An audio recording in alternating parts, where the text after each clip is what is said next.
resilience is given to us by the Lord. And the only way that we can renew our resilience, like we renew our mind, is through union with Him. So I want to assure you that you already are resilient. You already have resilience, because here's the truth, friends. You can do hard things. You may not want to do hard things, but you absolutely can do them. And you know what? You've done them before. You've been resilient. You've proved yourself resilient in the past. Think about this. If you have handled or recovered from hardships, you are resilient. If you have used setbacks as setups for comebacks, you are resilient. If you have withstood the pressures of entrepreneurship, if you have stayed committed to God's assignment in the face of opposition, you are resilient. And we are nourished in the vine, and that is where our resilience comes from. We are subjected to yeses and nos, to acceptance and rejection. We have clients come and go. We stay the course because we are resilient and perennial. And haven't you been harvested? Haven't you harvested different things and been redirected and seen God produce fruit through your obedience throughout your business? So I love that He gives us that example. But let's turn to Scripture and understand where we go with our resilience and how we keep it in the forefront. So the first place that I'm going to take you today is 1 Corinthians 10:13, which says, "No temptation has overtaken you except such as common to man." So if you're feeling lack of resilience, you are not alone.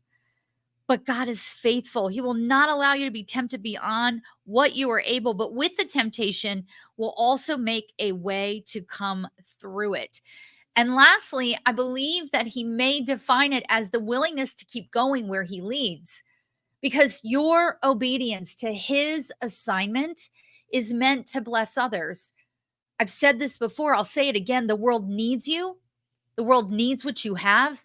He has people waiting for you.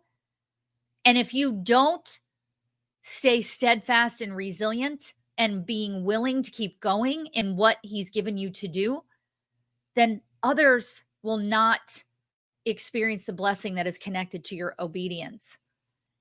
The Lord gives, the Lord takes away, the Lord redirects. Defining resilience means being flexible and able to bounce back and able to stay obedient and willing to follow the assignment. Okay, so then what does it mean for the Lord to direct our resilience?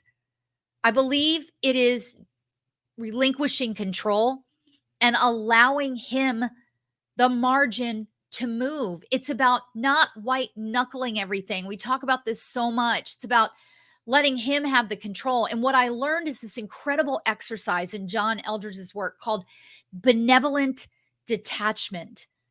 Benevolent detachment is simply acknowledging before everything. This is the perfect way to start your day with this sentence: Lord, I release everything and everyone to you, Lord. I give everyone and everything to you. It is benevolent detachment and acknowledging that it is His direction we are to follow, and that only He has the authority to direct everything in our lives and around us.